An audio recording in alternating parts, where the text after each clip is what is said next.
প্রিয় দর্শক, জুলাই হত্যা সহ একাধিক মামলার আসামি শেখ হাসিনার অন্যতম অর্থের যোগানদাতা এবং বিতর্কিত স্বর্ণ অলংকার ব্যবসায়ী দনকুম দিলীপ আগারওয়ালা এবং তাকে জামিন দিয়েছে আদালত। এর পরেই দ্রুত তার জামিননামা কারাগারে পৌঁছায়। এক পর্যায়ে কঠিন গোপনীয়তায় তাকে ছেড়ে দেওয়া হয়। দিলীপের এমন আকস্মিক কারামুক্তি নিয়ে আদালত অঙ্গনে তোলপাড় চলছে। আইনজীবীদের অভিযোগ, রাষ্ট্রপক্ষের প্রত্যক্ষ সহায়তা ছাড়া তার এভাবে কারামুক্তি কোনোভাবেই সম্ভব নয়। কারণ বর্তমানে যেই কোনো বন্দী মুক্তির ক্ষেত্রে একাধিক গোয়েন্দা সংস্থার ক্লিয়ারেন্স লাগে। এছাড়া পুলিশ সহ আরো কয়েকটি সংস্থার কর্তা ব্যক্তিদের কাছে ধর্ণা দিতে হয়।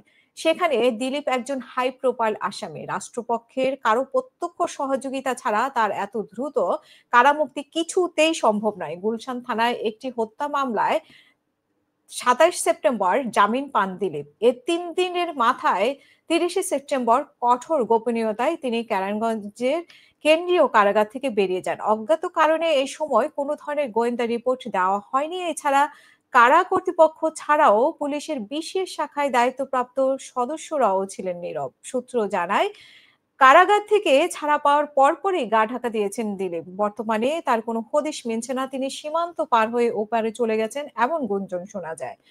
সূত্র জানায়, দিলীপ আগারওয়ালা আওয়ামী লীগের বাণিজ্য উপকমিটির নেতা ছিলেন।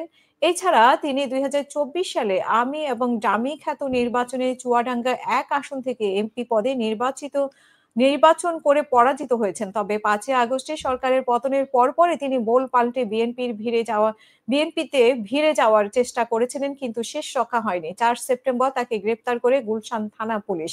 পরে জুলাই হত্যাকাণ্ডের একাধিক মামলায় তাকে আসামি করা হয়। বর্তমানে দিলীপের বিরুদ্ধে ডজন খানেক মামলা বিচারাধীন।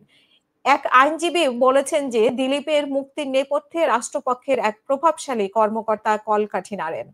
ওই কর্মকর্তার সঙ্গে দিলীপের ঘনিষ্ঠতা বেশ পুরনো, একই জেলায় তাদের বাড়ি। এই কারণে গ্রেপ্তারের পরপরই একাধিকবার দিলীপকে মুক্তি দেওয়ার চেষ্টা করা হয়। কিন্তু ঢাকার বাইরে কয়েকটি মামলা থাকায় তার মুক্তি কিছুটা বিলম্বিত হয়। সূত্র জানায়, গ্রেপ্তারের পর বছর খানেক ধরে বন্দী ছিলেন দিলীপ। তবে কারা জীবনের বেশিরভাগ সময় তিনি ছিলেন হাসপাতালে ভিআইপি কেবিনে। সেখানে আরাম আয়েশের কোনো কমতি ছিল না। স্ত্রী, সন্তান সহ আত্মীয় পরিজন নিয়মিত সাক্ষাৎ করেছেন। এমনকি হাসপাতালে বসেই মোবাইল ফোনে মামলার বাদীকে হুমকি দেওয়ার অভিযোগও উঠে তার বিরুদ্ধে। এদিকে বিপুল অবৈধ সম্পদ অর্জনের অভিযোগে দিলীপ ও তার স্ত্রী সবিতা আগারওয়ালার বিরুদ্ধে গত ৮ অক্টোবর মামলা করে দুর্নীতি দমন কমিশন। এতে উভয়ের বিরুদ্ধে হাজার কোটি টাকা জ্ঞাত আয় বহির্ভূত সম্পদ অর্জনের অভিযোগ আনা হয়। এছাড়া দিলীপের ব্যবসা প্রতিষ্ঠান ডায়মন্ড ওয়ার্ল্ডের বিরুদ্ধে স্বর্ণ চোরাচালান, ভারত ও কানাডা ও যুক্তরাষ্ট্র সহ কয়েকটি দেশে অর্থ পাচার সহ একাধিক গুরুত্বপূর্ণ বিষয়ে অনুসন্ধান চলছে।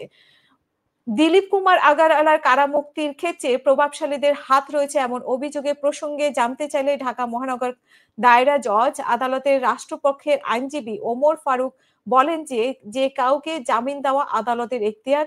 বেশ কয়েকটি মামলায় দিলীপ কুমার আগারওয়ালা জামিনে ছিলেন, তবে তার চূড়ান্ত কারামুক্তির বিষয়ে ওনার জানা নেই।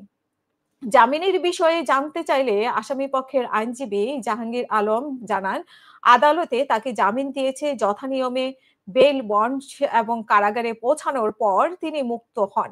এই ক্ষেত্রে অনিয়মের কিছু নেই। এক প্রশ্নের জবাবে তিনি বলেন তার পাসপোর্ট জব্দ অবস্থায় আছে, ফলে তার বিদেশ যাওয়ার কোনো সুযোগ নেই। তিনি দেশেই আছেন, এমনটাই জানিয়েছে।